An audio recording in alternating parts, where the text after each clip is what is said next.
మన ప్రభు అయిన యేసుక్రీస్తు నామములో అందరికీ హృదయపూర్వక వందనాలు. కొద్దిసేపు దేవుని మాటలు మనం విందాం. గత కొన్ని వారాలుగా మనం ధ్యానం చేస్తున్నటువంటి వాక్య భాగం ఎఫెసీయులకు రాసిన పత్రిక 4వ అధ్యాయం 15వ వాక్యం. ప్రేమ కలిగి సత్యము చెప్పుచు క్రీస్తు వలె ఉండుటకు మనము అన్ని విషయములలో ఎదుగుదుము. ఇక్కడ చాలా స్పష్టంగా దైవజనుడు సంఘానికి చెప్తున్న మాట, ప్రేమ కలిగి సత్యము చెప్పుచు క్రీస్తు వలె ఉండుటకు మనము అన్ని విషయములలో ఎదుగుదుము. ఎందుకు ఎదగాలి అన్ని విషయాల్లో అంటే, అన్ని విషయాలలో క్రీస్తు ఎదిగాడు కనుక నువ్వు నేను కూడా ఎదగాల్సిందే. ఆయన ఎదిగాడు, ఆయన ఎంత ఎదిగాడో నీవు నేను కూడా క్రీస్తు వలె ఉండాలి అంటే అంతగా మనము కూడా ఎదగాలి. ఈ విషయాన్ని గత 4-5 వారాలుగా మనం ధ్యానం చేస్తూ వస్తున్నాం. దీనిలో భాగముగానే ఈరోజు మరొక విషయాన్ని మీకు జ్ఞాపకం చేయడానికి ఇష్టపడతాను. ఆధ్యాత్మికంగా ఎంత వర్ధిల్లుతుందో సామాజికంగా కూడా అంత వర్ధిల్లుతూ ఉండాలి అని, ఆధ్యాత్మిక కోణం ఒక్కటే కాదు, సామాజిక స్పృహ కూడా దేవుని సంఘానికి కావాలి అని, ఇట్లాంటి విషయాలన్నీ మనం గతంలో వింటూ వచ్చాం. కృపలో ఎదగాలని, ప్రార్థనలో ఎదగాలని, పరిశుద్ధతలో, క్షమించుట్లో, ఇట్లా కొన్ని విషయాలు గత వారాల్లో మనం ధ్యానం చేశాం. ఈరోజు మరొక విషయాన్ని మీకు జ్ఞాపకం చేస్తాను. ఏమిటంటే, ఆధ్యాత్మిక ఎదుగుదలలో మరొక ప్రాముఖ్యమైన అంశం ఏంటంటే, కఠినమైన వాటిని నిర్లక్ష్యము చేసి విడిచిపెట్టకూడదు. సహజంగా సమాజం పోకడ ఎట్లా ఉంది అంటే, ఏదైనా ఒక పని ఒకప్పుడు 40 మంది 50 మంది పని వాళ్ళు కలిసి చేసే పని ఇప్పుడు ఒక్కడే ఒక మిషనరీ పెట్టుకొని చేసేస్తున్నాడు. 1 ఎకరం పొలం కోయడానికి ఒక 20 మందో పొలంలో దిగి కోత కోయడానికి వెళ్ళేవారు ఒకప్పుడు. ఇప్పుడు ఒక్కడే మిషన్ తీసుకొని వెళ్ళి ఎకరం పంటను కోసేస్తున్నాడు 1 గంటలో, లేక 1 అరగంట, 1 ముప్పావు గంటలో. అంటే ఇప్పుడు మానవుడు చేసే ప్రతి పని కూడా సులువుగా అయిపోయే మార్గాల కొరకు అన్వేషిస్తున్నాడు.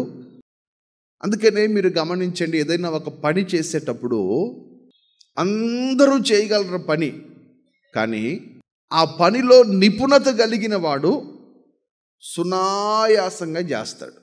అందుకనే మేస్త్రి అంటారు. ఇవన్నీ మీకు ఎందుకు చెప్తున్నాను అంటే, లోకం పోకడ ఎట్లా ఉందంటే, ఏ పనైనా సులువుగా చేయడానికి లోకం వెతుకుతుంది, అన్వేషిస్తుంది, చాలా ప్రయత్నాలు చేస్తుంది. ఇవంతా ఒక కోణమైతే, ఆధ్యాత్మిక జీవితంలో సులువుగా ఆధ్యాత్మికంగా ఎదిగిపోవడం అనేది అసంభవం. ఇది జరగని పని. స్తోత్రం చెప్పండి. ఆధ్యాత్మిక జీవితం కూడా ఒక రకంగా పర్వతం ఎక్కినట్లే. సులువుగా పరిగెత్తడానికి కుదరదు. ఈ మార్గంలో సులువుగా పైకి వచ్చేస్తానంటే కుదరదు. దీని వెనక కఠోరమైన శ్రమ అవసరమయ్యింది. నమ్మితే స్తోత్రం చెప్పు. ఒక 4 విషయాలు మనం కష్టముగా ఉండే విషయాలు, ఇష్టముగా చేయవలసిన ఒక 4 విషయాలు నేను మీకు చెప్పి ముగిస్తాను. చదవండి. మొదటిది ప్రార్థన. ప్రార్థన ఎవరైనా చేస్తారు, కానీ ప్రార్థనలో కష్టమైంది ఏంటో చెప్పన. తిమోతికి రాసిన మొదటి పత్రిక 2వ అధ్యాయం 1వ వాక్యం చూడండి. మనము సంపూర్ణ భక్తియు మాన్యతయు కలిగి మనుషులందరి కొరకు, రాజుల కొరకు, అధికారులందరి కొరకు విజ్ఞాపనలు. ప్రార్థన అందరూ చేస్తారు, విజ్ఞాపన చేయడం అనేది కొంచెం కష్టతరమైంది. ఎందుకు అంటే, విజ్ఞాపన అనేది మన కొరకు మనము చేసేది కాదు, ఇతరుల క్షేమాభివృద్ధి కొరకు మనం చేసేది విజ్ఞాపన. నువ్వు చేయవలసిన ప్రార్థన, నువ్వు చేయవలసిన అంశం ఏంటంటే, ఇతరుల క్షేమం కొరకు నీవు నలిగిపోవాలి. ఒక చిన్న మాట మీకు జ్ఞాపకం చేస్తాను. భక్తుడైన దానియేలు జీవితంలో ఒక మాట మీరు చూస్తారు. భక్తుడైన దానియేలు జీవితంలో 7వ అధ్యాయం 28వ వాక్యం చూడండి ఒకసారి. దానియేలును నేను విని మనసునందు నేను అధికమైన కలత గలవాడనై ఉన్నాను. దానియేలు గ్రంథం 10వ అధ్యాయం 2-3 వాక్యాలు కూడా చూడండి. ఆ దినముల యందు దానియేలును నేను 3 వారాలు దుఃఖప్రాప్తుడనైతిని. 3 వారాలు గడుచు వరకు నేను సంతోషంగా భోజనం చేయడానికి మాంసము కానీ ద్రాక్షరసము కానీ నా నోట్లోకి రావడానికి నేను ఇష్టపడలేదు. నేను అవి తినడానికి కూడా ఇష్టపడలేదు. ఈవెన్ స్నానము చేయడానికి కూడా నేను ఇష్టపడలేదు అంటాడు. మనం చదువుకున్న మాటలలో వ్రాయబడిన సంగతి ఏంటంటే, నేను కలత నొందిన వాడనయ్యాను. ఎవరి కోసం? అతని కోసం. అతని కొరకు కలత నొందాడా, లేక అతనికి ఏదైనా సంభవించబోతుందని కలత నొందాడా అంటే కాదు. దేవుడు ఒక కళను చూపించాడు, దేవుడు ఒక దర్శనాన్ని చూపించాడు. ఆ కళ, ఆ దర్శన భావం తనకు అర్థమైంది. ఏమిటో తను స్పష్టంగా దాన్ని గ్రహించగలిగాడు. ఇప్పుడు ఆ గ్రహించినప్పుడు తను ఉన్న దేశానికి, తన రాజ్యానికి ఏదో ఒక భయంకరమైన నష్టం జరగబోతుందన్న సంగతి తనకు అర్థమైంది. వెంటనే తను కలత నొందిన వాడాయను. అందరూ స్తోత్రం చెప్పండి. ఎందుకయ్యా, ఎందుకు అంత బాధపడ్డావు నువ్వంటే, నా రాజ్యానికి ఏదో సంభవించబోతుంది. ప్రార్థనలో కష్టమైనది ఏమిటో తెలుసా? నీ కొరకు నువ్వు ఎన్ని గంటలు ప్రార్థన చేసుకోమన్నా చేసుకుంటావు, కానీ నశించిపోతున్న వారి కొరకు ప్రార్థన చేయమన్నప్పుడు నీ ప్రార్థనలో ఈ భారం ఎక్కడైనా ఎప్పుడైనా కనబడుతుందా? ఎప్పుడైనా ఇలాంటి ప్రార్థన ఒక సంఘముగా, ఒక విశ్వాసిగా, ఒక క్రైస్తవునిగా నేను చేయగలుగుతున్నామా? నీ దేశ క్షేమం కొరకు, నీ రాష్ట్ర క్షేమం కొరకు, లేక నీ నాయకుల కొరకు, లేక నీ ప్రజల కొరకు, నీ అధికారుల కొరకు నువ్వు ఎప్పుడైనా విజ్ఞాపన చేయగలుగుతున్నావా? వారి కొరకు నువ్వు కన్నీళ్లు కార్చగలుగుతున్నావా? ఇది కొంచెం కష్టమే, అయినా ఆధ్యాత్మిక ఎదుగుదలలో ఇది చేయక తప్పదు. ఖచ్చితంగా చేయాల్సిందే. నాకు కుదిరితే చేస్తాను, లేకపోతే లేదు అనడానికి లేదు. ఖచ్చితంగా నువ్వు చేయాల్సిన పని ఇది. ఏమిటది అంటే విజ్ఞాపన చేయటం. 2వ మాట చదవండి. హెబ్రీయులకు రాసిన పత్రిక 5వ అధ్యాయం 12వ వాక్యం కూడా చూడనా. కాలమును బట్టి చూస్తే మీరు బోధకులుగా ఉండవలసిన వారై ఉండగా, దేవోక్తులలో మొదటి మూలపాఠములు ఒకడు మీకు మరలా బోధింపవలసి వచ్చింది. మీరు పాలు త్రాగవలసిన వారే గాని బలమైన ఆహారము తినగలవారు కారు. మరియు పాలు తాగు ప్రతివాడును శిశువే గనుక నీతి వాక్య విషయంలో అనుభవము లేనివాడై ఉన్నాడు. గమనించండి, ఇక్కడ నేను మీకు చెప్పాలనుకున్న మాట ఏంటంటే, వాక్యము అందరూ చదువుతారు. ఇప్పుడు వాక్య విషయంలో కష్టమైనది ఏమిటంటే ధ్యానించటం, వాక్యానుసారముగా ధ్యానించడం, నీ హృదయంలో వాక్యాన్ని సంపూర్ణముగా అర్థము చేసుకోవడం కొంచెం కష్టతరమైన పని. నువ్వేమనుకుంటావు, నాకు చదువు లేదులే, నేనేం చేస్తాను అని. పేతురు ప్రసంగం చేస్తుంటే గొప్ప గొప్ప విద్యావేత్తలు నోరు తెరుచుకొని చూశారు. ఎందుకో తెలుసా? వీళ్ళు విద్య లేని పామరులు, వీరికి ఇంత జ్ఞానం ఎక్కడి నుంచి వచ్చింది? చదువు తెలియని వాడు ఇంత జ్ఞానాన్ని ఎలా బోధించగలుగుతున్నాడు? అది వాళ్ళ ఆశ్చర్యాన్ని కలిగించింది ఆ విషయం.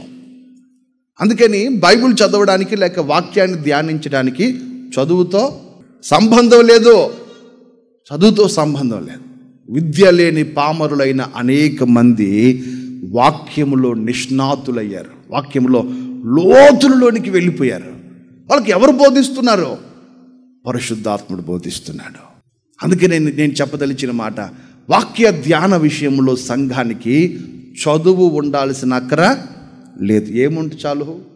పరిశుద్ధాత్ముడి సహాయం ఉంటే చాలు, పరిశుద్ధాత్ముని కృప నీతో ఉంటే చాలు. ఖచ్చితంగా వాక్యంలో నువ్వు అభివృద్ధి చెందాలి. అందుకని నేను చెప్పదలిచిన మాట, వాక్యము చదవడం ఎవరైనా చదువుతారు, కానీ ధ్యానించటం, చెప్పండి, ధ్యానించటం కష్టతరమైన పని. దాన్ని ప్రతిరోజు నేను చేయుదము గాక.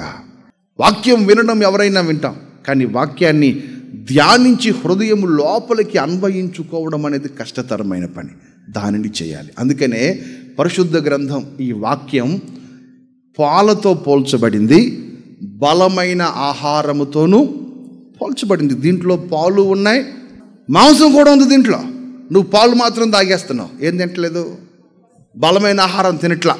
ప్రతిరోజు లేచి సామెతల గ్రంథంలో ఒక మాట చదువుకొని ఇక నీకు అదే 10,000. ఆ సామెతల గ్రంథంలో చదివిన ఒక్క వాక్యమే నువ్వేదో పెద్ద పరలోకానికి నిచ్చినేసినట్టు ఫీల్ అయిపోతుంటావు. నీకు తెలిసింది ఏంటి? నువ్వు ఉగ్గుపాలు తాగుతున్నావు, ఇక బలమైన ఆహారం తినట్లేదు. పౌలు బాధ అదే. 30 ఏళ్ళు అయింది, ఎవరికన్నా వాక్యం చెప్పావా? మరి ఇంకా పాలు తాగితే అట పసిపిల్లల్లాగా అంటాడు ఆయన. మరి 30 ఏళ్ళు అయిందిరా నువ్వు భక్తిలోకి వచ్చి, నువ్వు ఇంకా పాలు తాగుతూ ఉంటే ఎట్లా? ఈ 30 ఏళ్ళు ఏం చేశారు వీళ్ళు? పాలు తాగడానికి, కథలు చెప్తే వినడానికి, ఏదైనా వాక్యపు లోతుల్లోకి వెళదాము అంటే అబ్బే వాక్యపు లోతుల్లోకి వెళ్తే రారు, పైపైన కూర్చొని సరదాగా జలకలాడుతుంటారు. దానికి ఇష్టపడట్లేదు వారు. దేవుని సంఘం పాలు త్రాగడం ఎంత ప్రాముఖ్యమో బలమైన ఆహారము తినడము కూడా అంతే ప్రాముఖ్యం. వాక్యములో నీకు అర్థం కాని విషయాలను కూడా పరిశుద్ధాత్మని సహాయముతో నీవు ఛేదించగలవు. ఎంతమంది నమ్ముతున్నారు? నమ్మితే స్తోత్రం చెప్పాడు. అందుకనే దైవజనుడు పౌలు అంటాడు, పేపర్ మీద పెన్నుతో రాసినట్లు కాదు ఉండవలసింది దేవుని వాక్యం, మీ హృదయాలలో ముద్రించబడాలి. 3వ మాట చదవండి. గలతీయులకు రాసిన పత్రిక 5వ అధ్యాయం 22వ వాక్యం. వీటిలో కొన్ని నువ్వు చేయగలవు, కానీ వీటిలో ప్రాముఖ్యంగా నిన్ను వెంటాడేది ఏమిటో తెలుసా? చేయనివ్వకుండా వెంటాడేది ఆశ నిగ్రహం. ఏదైనా ఒకదాన్ని చూడగానే దాని కొరకు ఆశపడి దాని వెంట పరుగులెత్తడం, నిగ్రహము లేని పరిస్థితి. వీటిలో ప్రాముఖ్యమైనది ఏమిటో తెలుసా? నాలుక నిగ్రహం చాలా కష్టం. అన్నీ బాగుంటాయి, ఈ ఒక్కటి మాత్రం, నాలుక ఒకటి మాత్రం బాగోదు, అది మాత్రం దరిద్రం. ఇప్పుడు నాలుక ఖర్చు ఏముంది? ఖర్చు లేని పని కదా, ఏ పడితే అది మాట్లాడవచ్చు కదా. కారణం ఏంటి? ఏ నరుడును నాలుకను సాధు చేయనేరడు, సాధు చేయలేడు. కానీ క్రైస్తవుడికి మాత్రం ఒక అవకాశం ఉందట. అదేంటో ఒక 2 మాటలు చెప్తాను మీకు. ఒకసారి కీర్తన గ్రంథం 39వ కీర్తన 1వ వాక్యం చూడండి. నేను నాలుకతో పాపము చేయకుండునట్లు నా మార్గములను జాగ్రత్తగా చూచుకుంటాను. 19వ కీర్తనలో అంటాడు, అయ్యా నా నోటి మాటలు నీ దృష్టికి అంగీకారములు అవ్వాలి. పేతురు పత్రికలో దైవజనుడు పేతురు గారు చెప్తూ అంటాడు, చెడ్డదానిని పలకకుండా నీ నాలుకను, నీ పెదవులను జాగ్రత్తగా కాచుకోవాలి అంటాడు. అంటే అర్థం ఏమిటి అంటే, నాలుకను ఎవ్వడు సాధు చేయలేడు, కానీ దానిని కంట్రోల్ చేసుకోవడానికి దేవుని సహాయము వలన క్రైస్తవుడు దానిని చేయగలడు. స్తోత్రం చెప్పండి నమ్మితే. అంటే అర్థం ఏంటి? నేను ప్రభుత్వం ఒక తీర్మానం చేశాను. మీకు ఇక్కడ మరొక సంగతి చెప్తాను. నేనండి 30 ఏళ్ల క్రితం వాళ్ళతో మాట్లాడకూడదని తీర్మానం చేసుకున్నానండి. ఎప్పటిదాకా కన్నెత్తి చూడలేదు వాళ్ళ ఇంటి వైపు అంటారు. 30 ఏళ్ళు ఉన్నారా లేదా? ఎందుకు ఉండగలిగారు? రోషం. వాళ్ళలో ఉన్న రోషం వారిని అలా ఉండనిచ్చింది. అందుకనే నీకు నాలుకను సాధు చేయడానికి మనకున్న గొప్ప అవకాశం ఏంటంటే, 1 ప్రార్థన. అయ్యా నా నోటి మాటలు నీ దృష్టికి అంగీకారములగునుగా, కానీ ప్రతిరోజు ఈ ప్రార్థన నువ్వు చేయగలగాలి. 2వది, నా నాలుకతో పాపము చేయకుండానట్లు నా మార్గములను జాగ్రత్తగా చూసుకుంటాననే ఒక తీర్మానం దేవుని సన్నిధిలో మనము చేయగలగాలి. స్తోత్రం చెప్పండి. ఇంత నిలబడి ఇంత గొప్పగా చెప్తున్న నేనైనా, కూర్చొని వింటున్న నువ్వైనా, ఎవరమైనా నాలుక నిగ్రహం లేకపోతే దేవుని కృపకు దూరం అయిపోతాం. మన నోటి మాటే దేవుని కృపకు మనల్ని దూరం చేసేస్తుంది. తొందరపడి నువ్వు మాట్లాడే ఒక మాట దేవుని సన్నిధికి నిన్ను దూరం చేసేస్తుంది. అందుకని మాట విషయంలో చాలా జాగ్రత్తగా ఉండాలి. అందుకనే పెద్దోళ్ళు అంటారు, డబ్బుని మాటని పొదుపుగా వాడాలి రా, ఎట పడితే అట్ట వాడకూడదు. వాడేసిన డబ్బు మళ్ళా రాదు, మాట్లాడేసిన మాట మరలా తిరిగి రాదు. ఈ 2 కాస్త పొదుపుగా వాడాలి అంటారు. 3 మాటలు చెప్పాను. 1, ప్రార్థన చేయడం సులువే, కానీ విజ్ఞాపన చేయడం కష్టం, దాన్ని చేయాలి.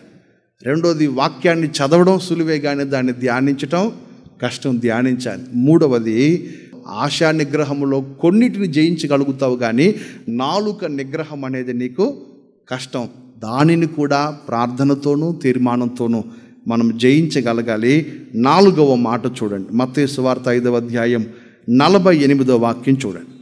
మీ పరలోకపు తండ్రి పరిపూర్ణుడు గనుక మీరును పరిపూర్ణులై ఉండెదరు.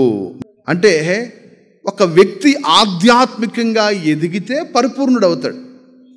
ఇప్పుడు మీరు పరిపూర్ణులుగా ఉండండి. ఎందుకు? మీ పరలోకపు తండ్రి ఎవరు? పరిపూర్ణుడు. ఆయన అన్నిట్లో ఎదిగి ఉన్నాడు సంపూర్ణంగా. మీరు కూడా అలా ఎదగాలి అని కోరుకున్నాడు.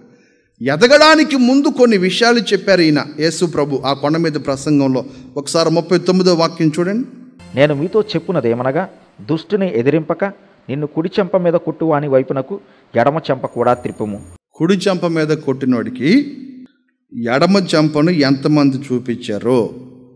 ఈ వాక్యం చదవడం తేలికే, ఈ మాటను చెప్పడం తేలికే, కానీ ఈ వాక్యాన్ని ఆచరించడం చాలా కష్టం. కానీ ఆచరించక తప్పదు నీకు. ఎందుకు తప్పదంటే నువ్వు పరిపూర్ణుడుగా మార్చబడాలంటే ఖచ్చితంగా నువ్వు ఈ పని చేయాల్సిందే. ఆమేన్. ఇప్పుడు యేసు ప్రభు నువ్వు ఒక చెంప మీద కొడితే రెండో చెంప చూపించాడా లేదా? ఆయన తిరిగి ప్రశ్నించలేదు, తిరిగి కొట్టలేదు, తిరిగి న్యాయం కొరకు ఆయన పోరాడలేదు. వాడు కొడితే కూడా మౌనంగా వీళ్ళు తెలియక చేశారనే సమర్థించుకున్నాడు తప్ప వారి మీద ఎట్లాంటి నేరాన్ని యేసయ్య మోపలేదు. స్తోత్రం చెప్పండి గట్టిగా. రెండో కష్టమైన మాట చూడండి, 40వ వాక్యం చూడనా. ఎవడైనా నీ మీద వ్యాజ్యము వేసి నీ అంగీ తీసుకున్న గోరిన ఎడల వానికి నీ పై వస్త్రం కూడా ఇచ్చివేయము. సెంటు భూమి దగ్గర తగాదా అయింది. ఆ సెంటు భూమి విలువ 50,000. వీడు కోర్టు ఖర్చు పెట్టింది 5 లక్షలు. మీకు అర్థమవుతుందా? చివరికి ఆ తీర్పు ఆ స్థలం నీదే అని ఇస్తే ఎగిరి గంతేస్తాడు పెచ్చోడు. ఇప్పుడు 50,000 కోసం ఎంత అప్పు చేసి ఉంటాడు? అర్థమైందా మీకు? అందుకని యేసుప్రభు ఏమంటాడు, ఎవడైనా మీ వస్త్రము తీసుకొని గోరిన ఎడల వానికి పై వస్త్రాన్ని కూడా ఇచ్చేయి. అట్లా ఇచ్చామంటే మనం పెచ్చోళ్ళు అంటారు లోకమేమో అట్లా అంటుంది, కానీ వాక్యమేమో ఎట్ట చెప్తుంది. మరి ఎంతమంది చేయగలుగుతున్నాం? ఇది కష్టమే కదా. వాడు అడిగితే ఇవ్వడం కష్టమే కదా. వాడు ఒకవేళ మన పై వస్త్రం లాక్కుంటే సగం చిరిగిపోయినా పర్లేదని నువ్వు పట్టుకుని లాగేస్తావు కదా దాన్ని, మళ్ళీ వెనక లాగేసుకుంటాం. సార్ మీరు లాగైతే చిరిగిపోద్ది, ఎవరికి పనికిరాదని. పనికి రాకపోయినా పర్లా, అది మాత్రం నీ చేతుల్లోకి వెళ్ళకూడదు. మొక్కలు దుంచేస్తాంగా. కష్టం కదా ఇది, కానీ చేయక తప్పదు. ఎందుకు తప్పదంటే నువ్వు ఆధ్యాత్మికంగా ఎదగాలంటే ఈ పని చేయక తప్పదు. 3వ మాట చూడండి, అక్కడే ఉంది 44వ వాక్యం. మీ శత్రువులను ప్రేమించండి, మిమ్ములను హింసించు వారి కొరకు చెప్పాలి. ఎంతమంది చేస్తున్నాం? మనకు నచ్చిన వాళ్ళ కొరకు ఏడ్చి ప్రార్థన చేస్తాం. హింసించే వాళ్ళ కొరకు ప్రార్థన చేస్తామా? ఏమని చేస్తాం? ఒకవేళ చేస్తే, ప్రభువా వాడు నన్ను హింసిస్తున్నాడు, వాడి సంగతి నువ్వు చూడండి ఆయన, వాడు తలో కాలో చెయ్యో ఏదో ఒకటి. దేవుడికి మళ్ళీ ఆప్షన్ ఇచ్చి నీ ఇష్టం, నువ్వేదో ఒకటి చూసుకొని ఏదో ఒకటి లేపేసాను ఆయన అని కదా అనుకుంటాం మనం. కానీ యేసు ప్రభు అంటాడు, నిన్ను హింసించే వారి కొరకు మీరు ప్రార్థన చేయండి. ఇది ఎంత కష్టం ఇది!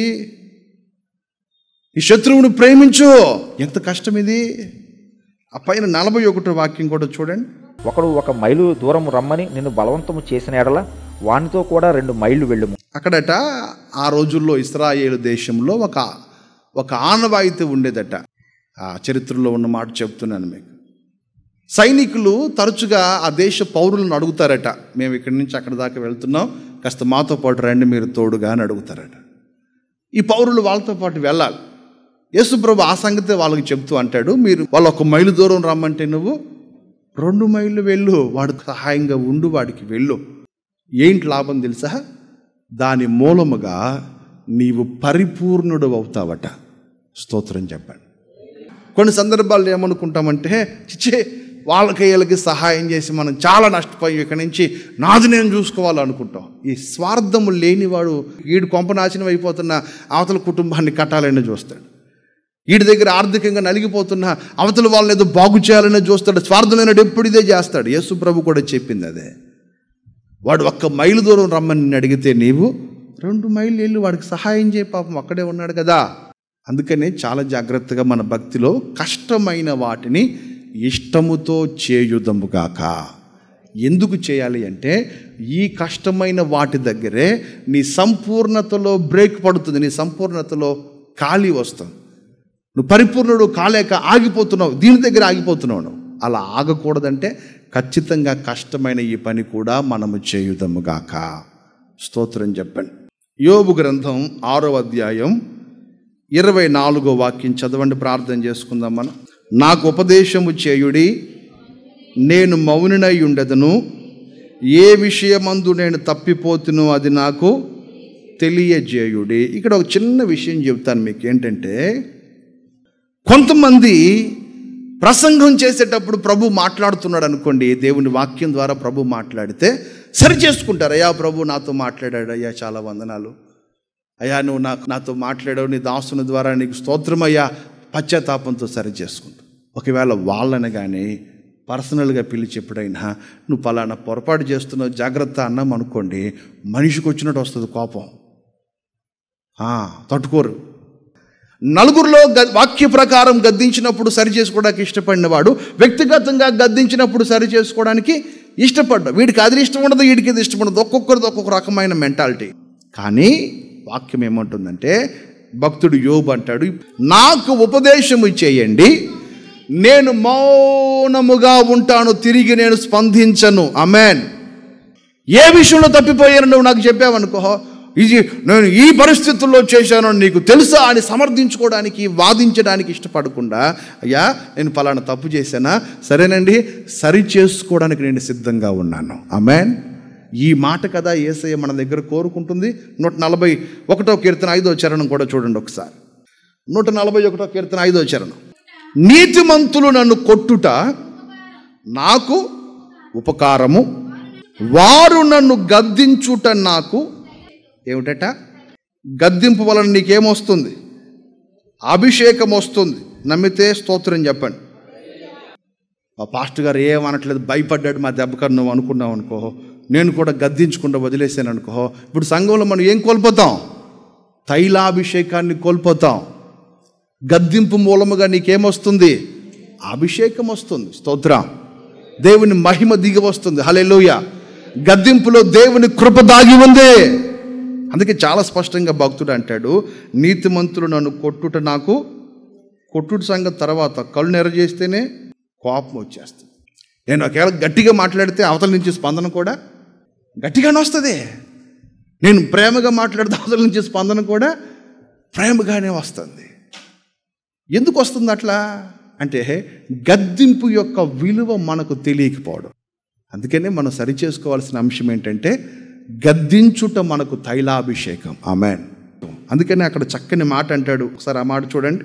నేను అట్టి అభిషేకమును త్రోసివేయకుందును గాక. గద్దించినప్పుడు కూడా తీసుకోవడం నీకు చాలా కష్టం. నువ్వు చేస్తుంది తప్పు అని చెప్తే చాలా కష్టం, చాలా కష్టం. చాలామంది దాన్ని తీసుకోవడానికి కూడా పెద్దగా ఇష్టపడరు. కానీ వాక్యం ఏమంటుందంటే, దాన్ని తీసుకొని చూడు, అది చాలా కష్టమైంది, దాన్ని తీసుకొని చూడు, నీవు పరిపూర్ణతలోనికి ఎదుగుతావు. స్తోత్రం చెప్పండి. నేను మీకు సరదాగా చెప్తున్నాను, కానీ ఇది నేటి సమాజంలో ఎక్కువగా నాశనానికి దారితీస్తుంది. ఇక్కడే కుటుంబాలు, సంఘమైన, సేవకులైన ఎవరమైనా సరే నాశనానికి ఈడవబడుతుంది ఇక్కడే, ఈ చిన్న విషయం దగ్గరే. గదిలో తిట్టు, నలుగురిలో తిడితే ఊరుకొను అంటాడు ఒకడు. వాక్యంలో చెప్పు, వ్యక్తిగతంగా చెప్పడానికి నీకు రైట్స్ లేవు అంటాడు ఇంకొకడు. అంటే ఎట్లా చెప్పినా గద్దింపును మనం ఏం చేయాలి? స్వీకరించాలి. స్తోత్రం చెప్పండి. అందుకని ప్రసంగి గ్రంథంలో 4వ అధ్యాయం 13వ వాక్యంలో ఒక మాట చదవండి, ప్రార్థన చేసుకుందాం అందరు. మూఢత్వము చేత బుద్ధి మాటలుకిక చెవి యొగ్గలేని ముసలి రాజు కంటే భేదవాడైన జ్ఞానవంతుడు చిన్నవాడే శ్రేష్ఠుడు. ఎవరు శ్రేష్ఠులు ఇక్కడ? రాజు ముసలోడంట, అంటే అర్థం ఏంటి? అనుభవజ్ఞుడు. కానీ వాడికి ఏ బుద్ధి లేదు, ఏమైనా చెప్పినది వినే బుద్ధి లేదు. చెప్పిన దాన్ని వినని మూఢుడైన రాజు కంటే, ముసలివాడైన రాజు కంటే భేదవాడైన చిన్నవాడే శ్రేష్ఠుడు అంటాడు. స్తోత్రం చెప్పండి. ఒకవేళ భార్య గద్దించినప్పుడు భర్త వినాల్సిందే, భర్త గద్దించినప్పుడు భార్య వినాల్సిందే, వీళ్ళిద్దరూ గద్దించినప్పుడు పిల్లలు వినాల్సిందే. ఎందుకు అంటే అందరికీ అన్నీ తెలిసినవి కాదు. నీకు కొంత తెలుసు, నీకు కొంత తెలుసు, నీకు కొంత తెలుసు. ఎవరు ఏ విషయంలో జ్ఞానవంతులో, ఎవరు ఏ విషయంలో నిష్ణాతులో చూసి వాళ్ళకి అప్పగించి వదిలే. స్తోత్రం. ఇప్పుడు నీ భార్యకి కుటుంబాన్ని చక్కబెట్టే జ్ఞానం ఉంది, వదిలే, చక్కబెట్టుకుంటుంది చక్కగా. డబ్బు ఒకవేళ పాడు చేస్తే ఆలోచించు, కానీ తీసుకొచ్చిన సంపాదన నువ్వు దోబరా చేస్తున్నావు, కానీ నీ భార్య చక్కగా వాటిని పొదుపు చేస్తుంది. ఎప్పుడన్నా కావాలంటే ఒక 10,000 నీకే ఇస్తుంది. భార్యకి అప్పగించే. అక్కడ నీకు ఇగో ఎందుకో, అహం ఎందుకో? నీ భర్త భారం అంతా మోస్తున్నాడు, కుటుంబ భారాన్ని చక్కగా సవ్యంగా తీసుకెళ్తున్నాడు. ఇంట్లో నా పెత్తనం లేదు అనే అహంతో కుటుంబాన్ని పాడు చేసుకుంటావా? వాడికి అప్పగించి మౌనంగా రాణిలాగా బ్రతుకుతావు ఇంట్లో? ఆలోచించుకో ఒకసారి. అందుకని మనం హానికి పోయి కుటుంబాలలో అసమాధానం వద్దు, అహానికి పోయి సంఘాలలో అసమాధానం వద్దు, అహానికి పోయి సేవకుల మధ్యలో, సంఘం సేవకుడు విశ్వాసికి సేవకుడికి, విశ్వాసులకి సేవకులకి మధ్యలో ఈ అహంకారపూరితమైన ధోరణి పనికి రాదు. ఆధ్యాత్మికంగా ఎవరైనా గద్దించినప్పుడు తీసుకోవడం కొంచెం కష్టమే, అయినను దానిని స్వీకరించుదము కాక. మీకు 5 చెప్పాను. 1, ప్రార్థన చేయడం తేలిక, ఇతరుల కొరకు విజ్ఞాపన చేయడం, వారి కొరకు రోజులు ఉపవాసం ఉండి ప్రార్థన చేయడం కష్టం, అయినా చేయాల్సిందే. 2వది, వాక్యము చదవడము తేలిక, వాక్యాన్ని ధ్యానించటం కష్టం, అయినా బలమైన ఆహారము మనము తినవలసిందే. 3వది, ఆశా నిగ్రహములు అన్నిటినీ నిగ్రహించగలుగుతావు, కానీ నాలుకను నిగ్రహించటం చాలా కష్టం. కానీ నాలుకను సాధు చేయవలసిందే. దేని ద్వారా అంటే తీర్మానము ద్వారా సాధు చేయొచ్చు, ప్రార్థన ద్వారా దాన్ని సాధు చేయొచ్చు. 4వ మాట ఏమిటంటే, పరిపూర్ణతలోనికి వెళ్ళాలి అంటే ఒకడు కుడి చెంప మీద కొట్టినప్పుడు ఎడమ చెంప చూపించటం కష్టమే. 1 మైలు దూరం రమ్మన్నప్పుడు 2 మైళ్ళు వెళ్ళడం కష్టమే. అంగీ లాక్కుంటున్న వాడికి నీ పై వస్త్రాన్ని ఇచ్చేయడం కష్టమే. శత్రువు కొరకు ప్రార్థన చేయడం కష్టమే. వాడిని ప్రేమించడం కష్టమే. వారి కొరకు విజ్ఞాపన చేయడం కష్టమే. అయినను చేయక తప్పదు, ఖచ్చితంగా చేయాలి. గద్దించినప్పుడు లోబడ్డము కష్టమే, అహంకారం అడ్డం వస్తుంది, అయినను అది ఖచ్చితంగా మనము చేయవలసిందే. ఇప్పుడు మీకు చెప్తున్నాను, లోకములో ఏ పనైనా మానవుడు సులువుగా చేసి పైకి రావడానికి చూస్తున్నాడు. కానీ భక్తిలో ఇప్పుడు నేను చెప్పిన ఈ విషయాల్లో దేనినైనా సులువుగా పైకి రావడానికి నీకు ఇవి దోహదపడతాయా? కష్టంగానే చేయాలా? అందుకని భక్తి జీవితంలో సులువైన మార్గము లేదు, షార్ట్ కట్స్ లేవు. భక్తిలో ఆధ్యాత్మిక ఎదుగుదలకి షార్ట్ కట్స్ లేవు. ఖచ్చితంగా వీటన్నిటి గుండా మనం వెళ్ళవలసిందే. మోకరించిన ప్రార్థన చేసుకుందాం. జీవాధిపతివైన మా తండ్రి, పరిశుద్ధుడానికి స్తోత్రం. ఎంత గొప్ప దేవుడవునైనా ఆధ్యాత్మిక ఎదుగుదలలో కొన్ని పాఠాలు మాకు నేర్పిస్తూ వస్తున్నారు. ఈరోజు మరి ముఖ్యంగా సులువైన మార్గాల వలన ఆధ్యాత్మిక ఎదుగుదల ఉండదని, కష్టమైన వాటిని అలవాటు చేసుకొని ముందుకు సాగితేనే ఆధ్యాత్మిక ఎదుగుదల ఉంటుందని ఒక్కొక్కటి తేటగా తెలియచేశారు. ప్రార్థన చేస్తాం, కానీ నశించిపోతున్న వారి కొరకు దానియేలు వలె ఉపవసించి ప్రార్థన చేయలేం కదా, విజ్ఞాపన చేయలేం కదా. మనసు మాలో ముందుకు రావాలని, ఇష్టపడాలని వాక్యం ద్వారా మమ్మల్ని హెచ్చరించారయ్యా, నీకు స్తోత్రాలు. ఆశా నిగ్రహం విషయంలో అన్నీ నిగ్రహించుకోగలుగుతాం, కానీ నాలుకను సాధు చేయడం కష్టం. నా నోటి మాట వలన ఇతరులను గాయపరిచే స్థితిలో ఒకవేళ మేము ఉంటే మమ్మల్ని క్షమించండి. నాలుకను సాధు చేయటం కృపదయ చేయండి. మా నోటి మాటలు నీ దృష్టికి అంగీకారములగునుగాక. మీరు ఆ విధంగా కృప చూపమని ప్రార్థన చేస్తున్నా. అన్నిటికంటే ముఖ్యంగా నాయన, గద్దింపుకు లోబడే మనసునివ్వండి అయ్యా. గద్దింపును తృణీకరించువాడు పశుప్రాయుడు అని వాక్యం చెప్తుంది. ఏ గద్దింపునైనా త్రోసివేయక దాన్ని అంగీకరించగలిగేటట్లు కృపనివ్వండి, దానికి లోబడే కృపనివ్వండి. అహంకారపూరితమైన ప్రతి మనసు మాకు దూరం చేయండి యేసు నామములో. ఇంతవరకు ఈ మాటలు మీరు మాకు అందించినందుకు స్తోత్రాలు చెల్లిస్తూ బిడ్డలందరినీ కృపగల మీ చేతులకు అప్పగిస్తున్నానయ్యా. ఆధ్యాత్మికలో గొప్ప ఎదుగుదల వారు ఒక్కొక్కరు కన్నులారా చూచుదురుగాక. మీరు అటు కృప చూపి సహాయం చేసి మహిమ పొందుకున్నామని ఇంతవరకు ఆరాధనలో మాకు తోడైనందుకు స్తోత్రాలు చెల్లిస్తూ కుటుంబాల చుట్టూ నీ కృపగల కంచి వేసి కాపాడి మహిమ పొందుకోండి. యేసయ్య నామమున అడిగి వేడుకొనుచున్నాము తండ్రి, ఆమేన్.